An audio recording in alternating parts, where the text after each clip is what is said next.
enfermo no, en fe ando. Como que usted está enfermo, no, en fe ando.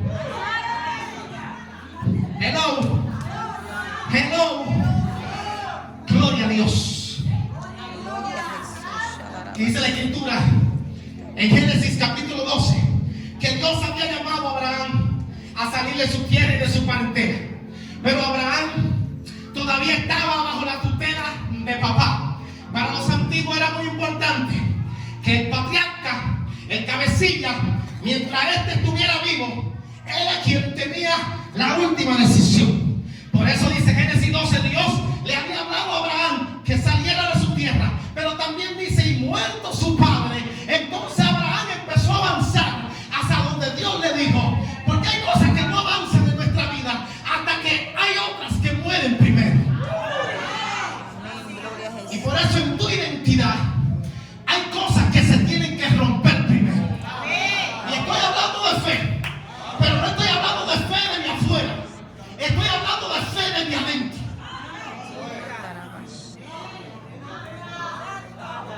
Porque a la gente se le va a hacer difícil identificar la fe de mi afuera si no empiezan a identificar la fe de mi adentro. Por eso hay gente que está creyendo en cosas que Dios nunca dijo.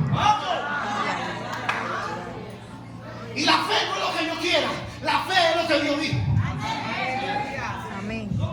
La fe que funciona es la fe que Dios escribe en tu espíritu y que luego tú empiezas a hablar y a orar por las cosas que ya Dios determinó que eran tuyas, y entonces la escribe en tu espíritu para que luego tú la ores. ¿Alguien está aquí? Por eso dice Pablo en Romanos, ¿cómo vamos a orar como conviene? No sabemos. Pero el Espíritu mismo, con gemidos indecibles. ¿Sabe qué es lo que pasa? Que usted tiene que ponerse con un papel en blanco delante de Dios y decirle a Dios, escríbeme tú.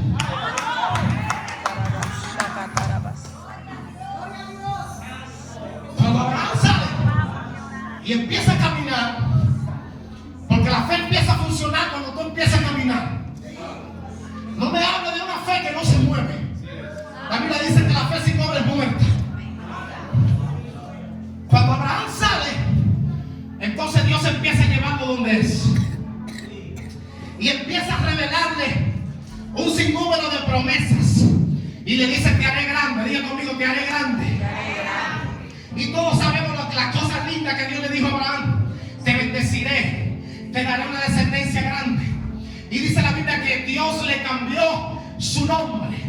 Le cambió el nombre de Abraham por Abraham. Y Abraham significa padre de multitudes. Y es aquí que el padre de multitudes duró desde los 75 años hasta los 99, escuchando en el mercado que le decían padre de multitudes. Y cuando él miraba para los lados, no tenía hijos, lo que tenía era sirvientes. Dios te está poniendo un nombre que para ti no tiene sentido ahora. Dios te está poniendo un nombre que te queda grande. La primera vez que Dios me dijo que me iba a usar y que me iba a poner al lado de grandes ministros, yo dije, ese profeta tiene que estar loco. Porque cómo va a ser que él me vea y que al lado de esos ministros y de esos profetas que están ahí arriba, tiene que estar loco. A los pocos meses, por decisión de Dios, ahí estaba el pequeñito del lado del altar hacia el pueblo. Porque no es donde tú te quieras poner, es donde Dios te pone. Por eso la fe no funciona de la manera con el que quiere ni con el que corre, sino de que Dios tiene misericordia. Hay gente que me dice, ay, pastorado. Ay, yo no quiero saber del pastorado. Yo le digo, ya tiene la primera cualidad para ser pastor.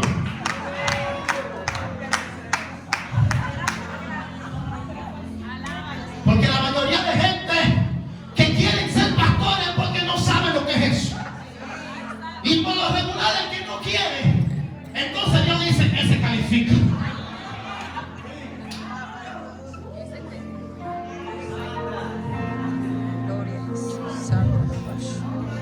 Pero el perfil de los hijos de Abraham, ¿cómo era Abraham?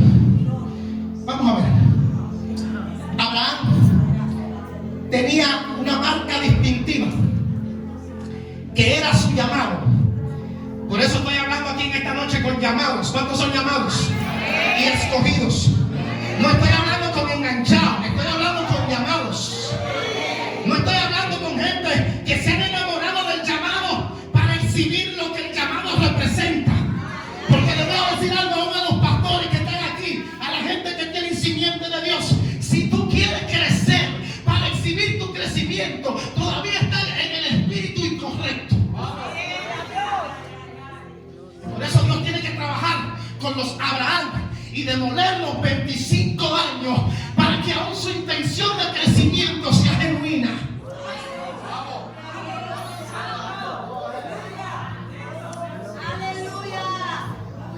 Lamentablemente, pastor, usted y yo lo sabemos, que hay gente que el negocio de la fe lo hemos malinterpretado. Porque Jesús le llamó negocio no porque tenía que ver con dinero, sino porque el negocio de Dios es la gente. Y cuando la gente de Dios pierde el enfoque de que lo esencial primero es la gente, el corazón, entonces no entendemos cuál es la intención para la cual tenemos que crecer. Y por eso Dios primero tiene que pasar por el proceso de cambiarte el nombre, de matarte bien. Después que te cumple la promesa y te da un hijo, entonces te manda que vaya al monte y lo sacrifique. Estamos aquí porque todo aquel que no está dispuesto a sacrificar lo que ama no está preparado para cruzar al próximo nivel en Dios. Hay gente que dice: la iglesia me hicieron, los líderes no me entendieron, me maltrataron, por eso me voy. ¿Sabe qué fue realmente lo que sucedió? Que cuando vino el cuchillo a matarte, no pasaste la prueba de la muerte que te iba a llevar a tu próximo nivel. Por eso hay gente que dice: yo me voy de la iglesia. Vete. ¿Tú sabes por qué? Porque tú te vas a ir contigo. Y a veces tú crees que el problema es la iglesia, y el problema va contigo donde quiera que tú vayas.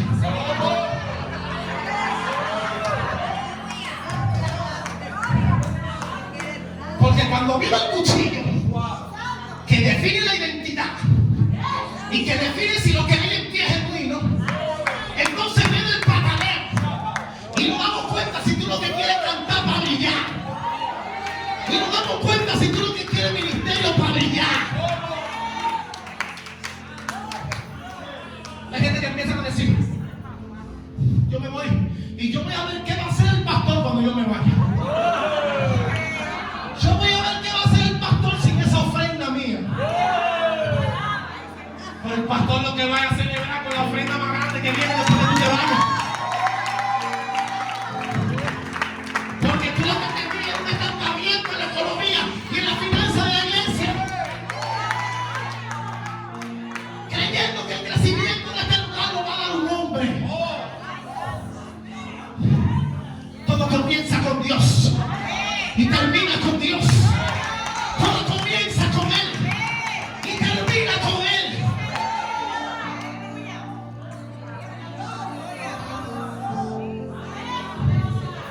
Cuando Dios le dice a Abraham: ven al monte, entrégame tu hijo, tu único, al que tú amas. La palabra hebrea que hay allí es la palabra Yashid. Yashid significa unigénito, primogénito, hijo único.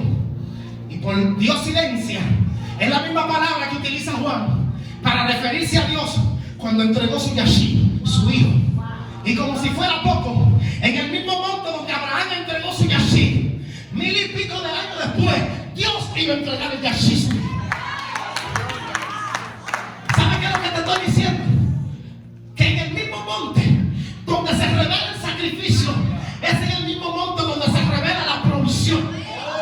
Pero hay gente que quiere provisión sin pasar por el monte del sacrificio. Es la primera vez en la Biblia que aparece la palabra amor, cuando dice al que tú amas, porque eso significa lo grande que era el amor. Pero a la gente de Dios no puede haber ningún amor terrenal que lo ate para que ellos no puedan entregar y pasar a su próximo nivel en Dios. Hello. Uno de los únicos hombres a los cuales Dios les reveló más de uno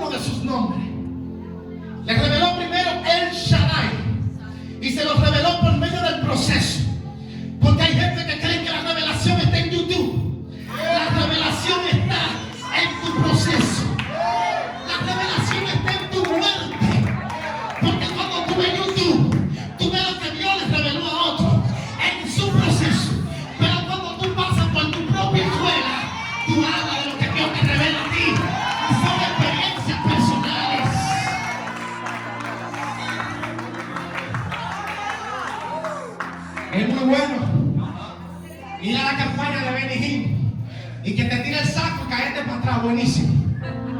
Que te asombre, tú te caigas. Pero hay que ver cuántas lágrimas, cuánto ultraje, cuánto abuso, cuánta calumnia tiene que pasar un hombre de Dios para que el aceite le brote de los lomos, como el búfalo. La Biblia dice que Jesús oraba en Getsemaní y su sudor es como grande gota de sangre. Y me gusta porque Getsemaní significa en griego prensa de aceite. Lo que estaba diciendo ahí era que Jesús estaba siendo exprimido para que saliera aceite genuino. Porque el mejor aceite no es el que te pone el pastor en la frente. El mejor aceite es el que fluye de ti cuando tú le pasas el proceso a Dios y le dices que no se haga mi voluntad sino la tuya.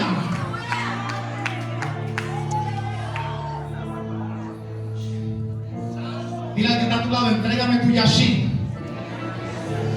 Entrégame tu yashir. Cuando Abraham ya va a matar al muchacho, entonces Jehová le dice: detente, ya te he probado, has pasado la prueba de la fe. Y en ese monte se reveló el otro nombre de Dios, Abraham, que nosotros lo identificamos como Jehová Jireh. Amén. ¿Y cuántos de los que están aquí les gusta Jehová Jireh? Amén. Jehová Jireh es el consuelo de casi todos los evangélicos.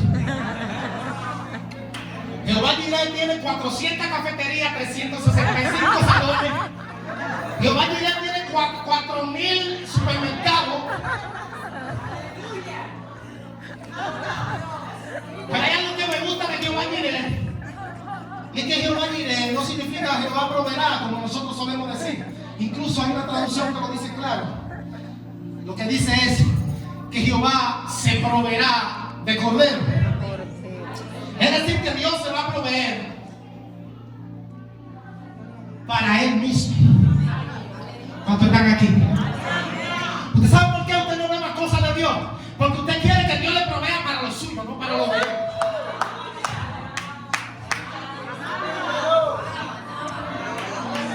Y la traducción dice: Jehová se proveerá de cordero. O sea, que Él se va a proveer para Él.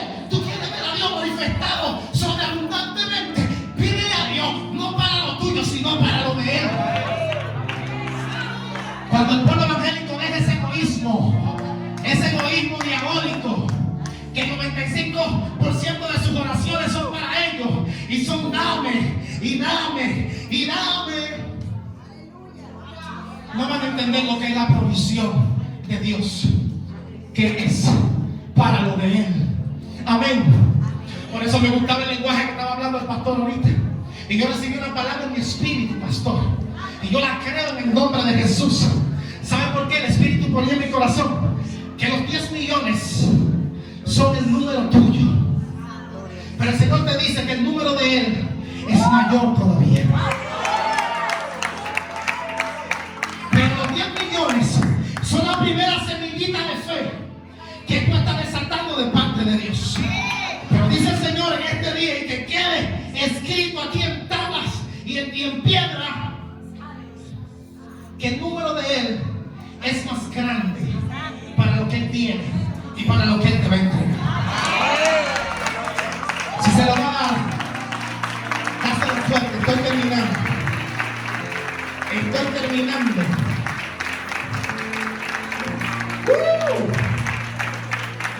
La Biblia dice en Génesis 14, versículo 18, que cuando Abraham venía de pelear en contra de todos aquellos reyes que él venció, se encontró con un misterioso hombre llamado Melquisedec. Y dice la Biblia que le entregó los diezmos de todo.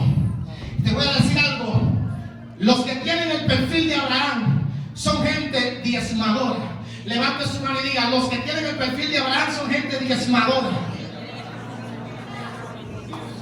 Sentí como poca fuerza ahí. Hay algo que se está rompiendo en esa área ahí. Porque hay gente que quiere ver cosas, pero tienen una guerra porque el dinero supuestamente no le da para nada. Y no es que no te da para diezmar, es que tú no sacas el diezmo y por eso no te da para lo demás. Y a mí no me gusta mucho predicar sobre el diezmo ni hablar de eso casi. No por miedo, sino porque entendí lo que dice la Escritura. Dice, pruébenme en esto. Yo no puedo enseñarle algo a alguien que no lo ha probado. Yo lo más que puedo recomendarle es que lo pruebe. Porque Dios dijo, pruébenme en esto. Y yo no puedo probar a Dios por ti. Yo lo he probado para mí. Ahora tienes que probarlo tú en esa dimensión. Cuando saque el diezmo de primero, entonces vas a ver cómo Dios se ocupa de que los otros den. Hay gente que no han querido ubicar que si no, eso pertenecía a la ley. Pues Abraham estaba antes de la ley. ¿Y quieres saber qué más?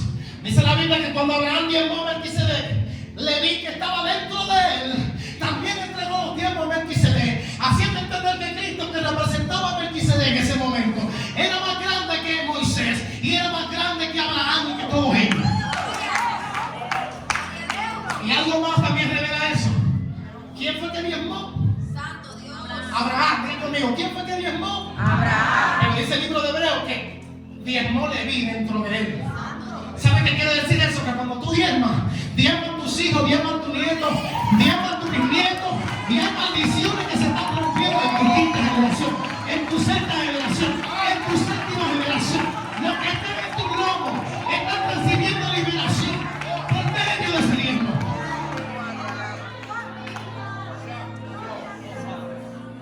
Ay, Dios mío. Los hijos de Abraham sacrifican. Los hijos de Abraham mueren. Los hijos de Abraham diezman. Póngase de pie. Vamos a dejarlo hasta ahí para que siga esta fiesta. Pero póngase de pie. Deme 5 minutos solamente para desatar esta última palabra. Donde leímos al principio, dice que los que son de fe por medio de Cristo están conectados a la simiente de Abraham y por consiguiente están conectados a la fuente de la bendición. Por eso no hay maldición generacional. Cuando tú entres en esa simiente, mira, las maldiciones que vienen de papá, de mamá, esas son maldiciones de ahorita. Esas son maldiciones de hace 30, 40, 50 años. Yo te estoy hablando de una bendición que estaba 1400 años antes de Cristo. No puede ninguna maldición posterior puede ser superior a esa bendición que Dios escondió en Abraham para todo aquel que se conecte por medio de Cristo. Quiero que todo el que esté aquí levante su mano en el nombre de Jesús. Siento que hay algo que se está rompiendo en este lugar. Siento que hay algo que se está rompiendo. Toda esterilidad espiritual, gente que está luchando por dar fruto, gente que está luchando por fructificar, y que al igual que yo sienten un reclamo, un reto, que le dicen hay algo más, hay algo más. Yo sé que Dios está conmigo, pero hay algo más. Yo sé que Dios está conmigo, pero siento que hay algo más, hay una apertura, hay algo que falta todavía, que dice que daremos fruto y nuestra hoja no se seca y no se cae. Hay algo más que me dice que Abraham era riquísimo.